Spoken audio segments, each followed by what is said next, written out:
There's no feeling more intense than starting over.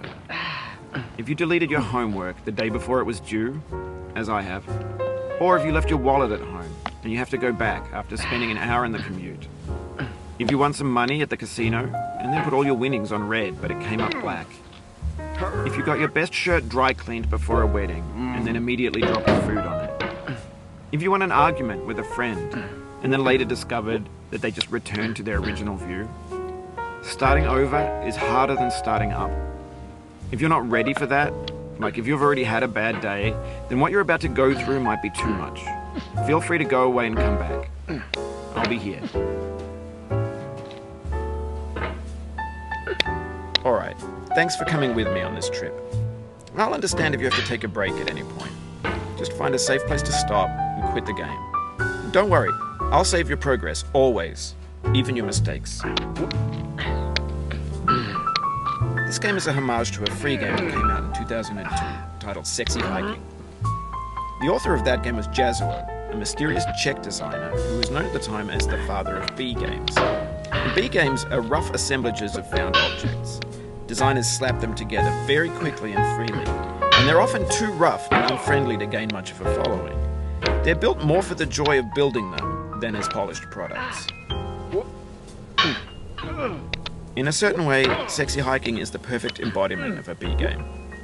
It's built almost entirely out of found and recycled parts, and it's one of the most unusual and unfriendly games of its time. In it, your task is simply to drag yourself up a mountain with a hammer. That act of climbing, in the digital world or in real life, has certain essential properties that give the game its flavor.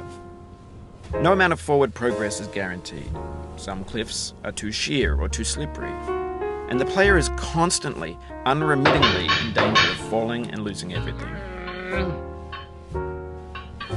Anyway, when you start Sexy Hiking, you're standing next to this dead tree that blocks the way to the entire rest of the game. It might take you an hour to get over that tree, and a lot of people never got past it. You prod and you poke at it, exploring the limits of your reach and your strength, trying to find a way up and over. And there's a sense of truth in that lack of compromise.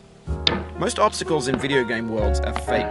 You can be completely confident in your ability to get through them once you have the correct method or the correct equipment or just by spending enough time. In that sense, every pixelated obstacle in Sexy Hiking is real. The obstacles in Sexy Hiking are unyielding, and that makes the game uniquely frustrating. But I'm not sure Jazuo intended to make a frustrating game.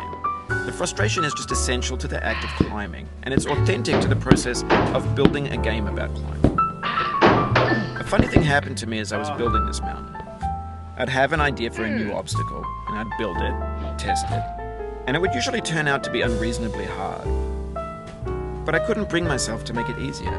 It already felt like my inability to get past a new obstacle was my fault as a player rather than as a builder. Imaginary mountains build themselves from our efforts to climb them, and it's our repeated attempts to reach the summit that turns those mountains into something real. When you're building a video game world, you're building with ideas, and that can be like working with quickset cement. You mold your ideas into a certain shape that can be played with, and in the process of playing with them, they begin to harden and set until they're immutable, like rock. And at that point, you can't change the world. Not without breaking it into pieces and starting fresh with new ideas. For years now, people have been predicting that games would soon be made out of prefabricated objects, bought in a store and assembled into a world. And for the most part, that hasn't happened, because the objects in the stores are trash. I don't mean they look bad or that they're badly made, although a lot of them are. I mean they're trash in the way that food becomes trash as soon as you put it in the sink. Things are made to be consumed and used in a certain context, and once the moment is gone, they transform into garbage. In the context of technology, those moments pass by in seconds. Over time, we've poured more and more refuse into this vast digital landfill that we call the internet. It now vastly outnumbers and outweighs